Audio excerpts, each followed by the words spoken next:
માતાજી રામ રામ બધાને તમારા સ્વાગત છે. તો આપણે જો અત્યારે તેમાં કપડાં ધોવાનું ચાલુ કરી અને કૌશિક ભાઈ ત્યાં આણા છીએ. હા ભાઈ આણા સિવાય જવાનું છે. જો સવારમાં કપડાં ધોવાનું ચાલુ કરી દીધું. પણ ખાસ એક સ્પેશિયલી થોડોક વિડીયો ટાઈટલ જોયું એટલે તમને થંબનેલ જોયું એટલે એમ લાગતું છે. પણ ખાસ મારે યાર એક વાત કહેવી છે. તો વિડીયોમાં ઠેર સુધી કન્ટિન્યુ સ્કીપ કર્યા વગરના બન્યા રહેજો, કેમ કે ઇમ્પોર્ટન્ટ મેસેજ છે. હમણાં થોડાક ટાઈમથી એવું થાય છે કે દિવાળી પછીની વાત કરું ને તો કોઈનું કોઈ દરરોજ માટે ઘરે આવે છે. મતલબ આવતું જ હોય છે હંમેશા દરરોજ માટે. પણ મોસ્ટ ઓફલી ટાઈમ આપણે બધાને મળતા હોઈએ છીએ, વ્લોગ પણ બનાવતા હોઈએ છીએ. પણ હવે ઘણીવાર એવું થતું હોય કે કોઈ પણ સબસ્ક્રાઈબર ઘરે આવતા હોય, મળવા માગતા હોય. અમુક સબસ્ક્રાઈબર એવા હોય જેને વિડીયો ન બનાવવો પણ મને સ્પેશિયલી મળવું જ હોય અને મજા આવતી હોય વ્લોગ જોતા જોતા. તો હું બધું સમજું છું ભાઈ, તમે ઘરે આવો છો. પણ ખાસ ઘણીવાર એવું થતું હોય કે કોઈ પણ કારણોસર હું બહાર જતો હોય, કામે જતો હોય. હમણાંથી દિવાળી પછી એમ કહો ને તો આને જ પૂછો હું ઘરે રહ્યો છું. અત્યારથી ઘેર ન રહેતા એટલે મારે રહ્યું આ મને એમ કહે કે તમે એક દી ઘરે નથી રહેતા, પણ ખરેખર એવું થયું છે કે ભાઈ હમણાંથી દિવાળી પછી રેગ્યુલર ક્યાંય ને ક્યાંય જવાનું હોય. ઇન્સ્ટાગ્રામના પ્રમોશનથી લઈને ક્યાંક જવાનું હોય, તો ક્યાંય ને ક્યાંય યુટ્યુબના પ્રમોશનથી જવાનું હોય ને ક્યાંય ને ક્યાંય કામથી જવાનું હોય. તો હમણાં તો આણાની સિઝન છે તો આણાથી જવાનું થાય ભાઈ. તો ઘણીવાર અમુક લોકોને એમ થાય કે નંબર આવે અને ફોન પણ મને ઘણા બધા કરતા હોય છે. અહીંયા હમણાં ઘણા બધા લોકો એવા હતા કે જે ફોન આવ્યા ને હું મળી નથી શીખ્યો એમને. તો ફોન કરતા હોય તો હું કામથી બહાર ગયેલો હોય. તો ઘણા બધાને એવું થાય કે રિસ્પોન્સ સરખો નથી આપતા અને મળવા નથી માગતા ને કાંઈ એવું બધું એક થયું છે એવું. એટલે મારે આજે આ ફૂલ વિડીયો જ બનાવવો પડશે આના ઉપર, કેમ કે ઘણા બધાને ગલત ફહેમી થતી હોય અને થઈ હોય. એ ભાઈને પણ હું માફી માગું છું, સોરી બોલું છું કે ભાઈ હું ન મળી શક્યો. પણ પર્સનલી હું કાલે એટલો હેરાન થયો કે એની તમે વાત જવા ગયો. મારી બાઇક છે, ગાડી હતી, એનું ધવાડિયું નખાવાનું હતું મારે. હું તળાજા ગયો, તળાજાથી ભાવનગર ગયો, ભાવનગર આખા પરામાં નવા પરા છે એમાં બધે આટા મેરા, કેમ કે ધવાડિયું મારે સેકન્ડ ગોતવાનું હતું. તો કોઈ રીતે સેટિંગ ન થયું ધવાડિયાનું. અને આજે મારે કામે જવાનું હતું એટલે કાલની કામ પૂરું કરવાનું હતું. પછી હું એજન્સીમાં ગયો, એજન્સીમાં મેં ધવાડિયું નથી એવું કમ્પ્લીટ. પણ ભાઈ તમારા માટે સ્પેશિયલ છે નહીં, પણ ઘણા બધા માટે આવું બહુ બધું થયું છે મારી યારે. એટલે મારે સ્પેશિયલી વિડીયોઝ બનાવવો પડ્યો આજે. તમે ખોટું નહીં લગાડતા અને તમને મળી ન શક્યો એ બદલ હું માફી માગું છું. ગાડીની જ સંપૂર્ણ પ્રોસેસમાં હું કાલે આખો દી એટલો હેરાન છું ને એની વાત ચાલે. પણ ભાઈને એવું અંદરથી એવું લાગ્યું કે ભાઈ છે એ રિસ્પોન્સ આપતા નથી બરાબર. તો હર હંમેશા જેટલા પણ વ્યક્તિ અહીંયાથી મને મળીને ગયા છે ને, વિડીયો પણ બનાવે છે, એનો વાંધો જ નથી. મેં પહેલાં પણ કીધેલું કે ભાઈ વિડીયો વ્લોગ બનાવો, કોઈ વાંધો નહીં, મને યોગ્ય લાગશે તો હું મારા વ્લોગમાં લઈ. અને લીધાય છે આપણે કેટલા બધા લોકોને તમે જોતા જોયો છો અવારનવાર. કોઈનું કોઈ આવતું હોય તો હું વ્લોગમાં પણ લેતો હોઉં છું. પણ ભાઈને એવું થયું કે ભાઈ થોડાક ઈગોમાં આવી ગયા છે ને મળવા નથી માગતા. પણ ઘણીવાર ભાઈ જે પણ લોકો હજી પણ હું જે અહીંયા મળવા આવે છે ને એને ખાસ નમ્ર વિનંતી મારા તરફથી કરું છું. હું તમારા બધા જ ઓલું છે એ સમજું છું, તમારું જે અંદરની ફિલિંગ સમજું છું. તમે મને સ્પેશિયલી ક્યાંયથી મળવા આવતા હોય અને હું ઘણીવાર ઘરે ન હોઉં મિત્રો. ઘણીવાર એટલે આ મહિનાની અંદર એમ કહું તો 7-8 જ વાર ઘરે રહ્યો છું, બાકી બધા દિવસો બહાર મેં કાઢેલા. એટલે મોસ્ટ ઓફલી ટાઈમ હવે ઘરે નથી હોતો. તો ઘણીવાર એવું થાય કે કોઈને એમ થાય કે બહાર જ્યાં ફાલતુ જવાબ આપી દે એવું થાય. પણ હકીકતમાં ખરેખર હવે હું અત્યારે આણા સીવવા જવાનું છું. હવે રેગ્યુલર 15 દિવસ આણા હાલશે મારે, કેમ કે કામ છે. તો હવે કોઈ આ 15 દિવસની અંદર આવતા હોય ને તો હું ઘરે ન આવી શકું, કેમ કે હું મારા કામ છે. હું ફૂલ ટાઈમ યુટ્યુબ કરતો નથી, કેમ કે હું મારો બિઝનેસ પણ કરું છું હારે. તો કાંઈ દરરોજ માટે હું ઘરે હોઉં એ તો વસ્તુ પોસિબલ જ નથી. વ્લોગ છે ને, વ્લોગ મિત્રો એમ કહેવાય કે વ્લોગની લાઈફ ને રિયાલિટી લાઈફ બહુ અલગ હોય છે બધાની. જેટલા પણ વ્લોગિંગ કરતા હોય ને એની વ્લોગરની લાઈફ બહુ અલગ હોય છે. રિયાલિટી અલગ હોય છે અને વ્લોગિંગની અલગ હોય છે. જે તમને દેખાડીએ છીએ ને એ અમે બેસ્ટ દેખાડીએ છીએ. અમારા દુઃખ હોય ને તમને ન દેખાડતા હોય, કેમ કે અમુક વસ્તુ છે એ તમે અમારા વિડીયો જોઈને તમને મજા આવતી હોય, માઇન્ડ ફ્રેશ થતા હોય. હવે અમારા દુઃખ તમને બધા કહેવા મળી. અમે કાંઈ એવા તો છીએ નહીં ભાઈ અમે હાવ સુખી બાપના દીકરા છીએ. મારા બાપા ને મારા બા શેરડી કાપવા ગયેલા છે, એટલે સુખી બાપના હોય તો અહીંયા ઘરે જ રહેવા દઈએ ને ભાઈ. તો અમારી પણ એવી પર્સનલી લાઈફ હોય છે. અમે પણ ભાઈ દુઃખી જ હોઈએ છીએ અંદરથી. કાંઈ ને કાંઈ પ્રોબ્લેમ અમારી આવતા હોય. ફેમિલી છે તો ફેમિલીના કોઈને કોઈ રીઝન આવતા હોય. હર હંમેશ જે તમને વ્લોગિંગમાં જોવા મળે ને એ રિયાલિટીમાં હોય નહીં ભાઈ. ચોખ્ખું તમને કહી દઉં, આ બધા જ વ્લોગરની લાઈફની વાત કરું છું, મારા એકની વાત નથી કરતો. તમને જે દેવાનું હોય ને એ અમે બેસ્ટ દઈએ, કેમ કે તમને વિડીયો જોઈને મજા આવતી હોય. બધા વ્લોગર સેમ હોય છે, બધાને કાંઈ ને કાંઈ પ્રોબ્લેમ હોય ને હોય જ તે ભાઈ.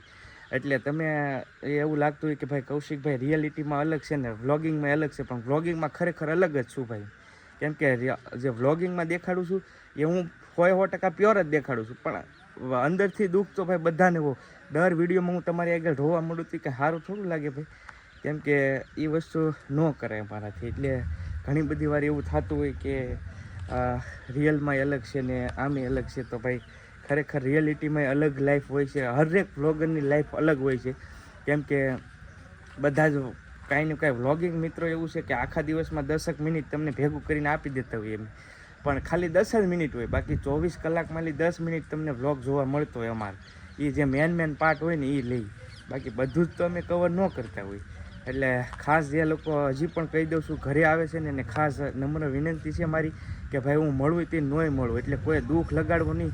કદાચ આવો ને તો મોસ્ટ ઓફલી ટાઈમ હું ઘરે જ હોઉં છું, પણ ન હોઉં તો ન હોઉં ભાઈ. પછી તમે પાછળથી ઘરે જઈને બધું અલગ અલગ કરો છો અને પછી એમ કહો છો આમ છે તેમ છે, કાંઈ વાંધો નહીં, મને કાંઈ પ્રોબ્લેમ નથી. પણ આ જે મારી રિયાલિટી લાઈફ છે ને હું તમને કહું છું ભાઈ, હું એની ટાઈમ ઘરે હોતો નથી. અને હું જ્યારે એમ કહું ઘરે હોઉં ને ત્યારે મોસ્ટ ઓફલી કેટલાય અત્યાર સુધીમાં કોઈને કાંઈ યુટ્યુબનો પ્રોબ્લેમ હોય બધા શોર્ટ આઉટ કર્યા છે ભાઈ, બધું જ કર્યું છે. પણ મારી પણ અમુક મજબૂરી હોય ભાઈ, મારે કામ કરવું પડે છે, એટલે કામ તો કરવા જવું જ પડે. કે હું ફૂલ ટાઈમ યુટ્યુબ નથી કરતો કે ભાઈ ઓફિસ નાખીને ઘરે જ બેઠો હોઉં, એવું તો કાંઈ છે નહીં. એટલે પ્લીઝ નમ્ર વિનંતી છે ભાઈ કોઈને કે ઘરે આવતા હોય ને તો પ્લીઝ કદાચ મળું ન મળું પણ પાછળથી તમને એવું ન થવું જોઈએ ભાઈ. એટલે હું તમને જે કહી જ દઉં છું ભાઈ ચોખ્ખું, તમારે આવવું હોય તોય ભલે આવો, ન આવવું તોય કાંઈ નહીં. આવો તો વેલકમ ભાઈ. એની ટાઈમ હું ઘરે જ હોઉં ત્યારે એની ટાઈમ મારું મેં બધાને એ પહેલાંના વ્લોગમાં પણ કીધેલું તમે મારી હારે વ્લોગ બનાવો, મારી ફેમિલી હારે વ્લોગ બનાવો, કોઈ મને પ્રોબ્લેમ નથી. વ્લોગ બનાવો તમે તારે યુટ્યુબનું કાંઈ પણ પ્રોબ્લેમ હશે તો હું શોર્ટ આઉટે કરી, પણ હર એક ટાઈમ હું શોર્ટ આઉટ નહીં કરી શકું ભાઈ, ચોખ્ખી વાત. કેમ કે હું પર્સનલી ધંધો કરું છું, મારો ધંધો છે, મારો ફૂલ ટાઈમ યુટ્યુબ નથી. આજથી મેં કેટલી વાર આ વસ્તુ કીધી છે. એટલે પ્લીઝ ભાઈ કોઈને આવવું હોય તો બેશક ઘરે આવજો, વેલકમ. વ્લોગ બનાવીશું, કમ્પ્લીટ કરીશું, પણ હું ન મળું તો ન જ મળું ભાઈ. એટલે અમુક વસ્તુ આણા સિવાય ગયો હોય તોય ન આવી શકું, ગામમાં હિવતો હોય તો આવી શકું. હવે અહીંથી 5 કિલોમીટર આણા સિવાય કોકના ઘરે જઈને હું અહીંયા ડાયરેક્ટ વી આવું તો એ યોગ્ય વાત નથી ભાઈ, એ મને ગમતી વાત નથી. એટલે પ્લીઝ કોઈ દિલ ઉપર ના લેવું, ખોટું ન લગાડવું. પણ આ પ્રશ્ન ઘણીવાર આ દિવાળી પછી બહુ બધો થયો છે, કેમ કે હું 50% લોકોને મળી નથી શક્યો જે ઘરે આવ્યા છે ને એને. તો ઘણા બધાને અંદરથી એવું થાય છે કે ભાઈ કૌશિકભાઈ આમ થઈ ગયા ને તેમ થઈ ગયા ને ફલાણું. તો ભાઈ તમારી જેવી પછી મરજી. બાકી જે મારા જે પ્રોબ્લેમ છે ને એ મેં તમને શેર કર્યા છે, અને બસ આવું છે. બાકી એવું કાંઈ આપણે મોટે બોટે છે નહીં, પણ આપણે ભાઈ ધંધો કરીએ છીએ. મારા બાપા મેં તમને કીધું છે એમ, મારા પપ્પાને મારા બાય હેડીને ગયા છે, એટલે મારે મહેનત કરવી પડે ભાઈ. હું ફૂલ ટાઈમ ઘરે તો ન રહી શકું, કેમ કે ફૂલ ટાઈમ યુટ્યુબ કરતો હોય તો એક વાત અલગ છે કે ભાઈ ફૂલ ટાઈમ યુટ્યુબ કરું હું ઘરે જ હોઉં છું, પણ ફૂલ ટાઈમ આપણે યુટ્યુબ કરતા નથી. જો અત્યારે ઓલરેડી હું સીવવા જાઉં છું આને. તો ભાઈ આ રીતનું છે. કાંઈ વધારે કહેવાય ગયું તો માફી માગું છું, પણ ખાસ ભાઈ આ જે મારો પ્રોબ્લેમ છે ને તમને શેર કરી દીધો. ને આ જે વસ્તુ હતી ને જે લોકો ઘરે મળવા આવે ને એના માટે જ હતી ભાઈ, બાકી કોઈ માટે છે નહીં, લાગુ નથી પડતી. જે લોકો મળવા આવે છે એના માટે છે. તો બસ દિલથી કાંઈક ભૂલ થઈ હોય તો માફી માગું છું. પણ આ જે મારી રિયાલિટી છે ને એ મેં તમને કહી દીધી છે ને. બધા વ્લોગરની આ જ રિયાલિટી હોય, બધાય કાંઈ ફૂલ ટાઈમ ઘરે ન હોય. અમે સમજતા હોઈએ કે ભાઈ તમે વ્લોગિંગ જોઈને અમારી એક ફેમિલી થઈ ગયા હોય, અને એ પણ મને ગમે કે ભાઈ તમે મળવા આવો છો, સ્પેશિયલી મળવા આવો છો એટલે બધે દૂરથી. પણ ઘણીવાર અમે ન હોય યાર, એવી વાત છે આ. કેમ કે શું કહેવું યાર, અમુક સમજાય જ નહીં તમને વસ્તુ. કેમ કે જે અત્યારે જે મારી લાઈફ છે ને એ તમને ન સમજાય. આ લોકો ન સમજી શકે તો ન સમજી શકે, એના માટે તો બીજું કંઈ નહીં કહી શકતા. પણ અમુક જે લોકો સમજવું છે એને તો મારે કંઈ જાજુ નથી કહેવું. પણ આવી કંઈક રિયાલિટી છે તો દિલથી માફી માગું છું વધારે કહેવાય ગયું તોય. અને બેશક ગમે ત્યારે તમે તારે ઘરે આવજો, નો ડાઉટ. અને હું ફ્રી હશું તો ચોક્કસ મળીશું ભાઈ. હું મોસ્ટ ઓફલી એવું નથી મારે સિઝન હોય ને ત્યારે જ ભાઈ કામ હોય, બાકી તો હું ઘરે જ હોઉં મોસ્ટ ઓફલી. દુકાને પણ મારી ગામમાં જ છે, પણ અત્યારે આણંદ સિઝન હોય એટલે બહાર જ સીવવા જવાનું હોય મોસ્ટ ઓફલી ટાઈમ. અને કંઈ ને કંઈ કામથી જવાનું હોય, પ્રમોશન. તો એ માટે આજે સ્પેશિયલ મારે એક આખો વિડીયો બનાવ્યો, એન્ડ કટ વિડીયો. થાકી ગયો હું ફોન પકડતો પણ મેં કીધું આ જે છે ને એ શેર કરી દેવું છે. મશીન કમ્પ્લીટ કરી નાખ્યું છે, ગઢ જ બાકી હતો, પાઇટ તો પોગી ગઈ છે. અને બીજું એક ખાસ કહેવાનું હતું કે ઘણાને એવું થતું ભાઈ તમે રિલેટિવ હોય ને એને જ મળો, ના ના ભાઈ એવું નથી, ઘણા બધા લોકો આવતા હોય અને પૂછજો તમે ખાલી. અને હા એક છે કે યુટ્યુબર મિત્રો સાથે યુટ્યુબર જે આવતા હોય ને એકબીજા અમે કોલેબરેશન કરતા હોય, પણ આ રિલેટિવ એવું નથી ભાઈ, બધા ટોટલી ઘણા બધા વ્લોગ છે કરી ગયેલા છે, એવું તો કંઈ છે નહીં ભાઈ. હાલો ચા પી લઈએ, જો ગરમા ગરમ. વાહ વાહ વાહ વાહ, આમ તો ધાબા માથે તેડી કામ. હાલો ભાઈ ચા પી લઈએ. હાલો હાલો હાલો જો વાહ વાહ. દિલથી માફી માગું છું ભાઈ, વધારે કહેવાય ગયું તો સોરી, પણ હા મારી રિયલ લાઈફ છે તો એ તમને શેર કરી દીધું. ચાલો હવે આજનો વિડીયો અહીંયા પૂરો કરીને મારે જવું છે શીવવા. ચાલો જય માતાજી, રામ રામ, મહાદેવ હર, અને સોરી બધા દિલથી ભાઈ ખોટું લાગે તો.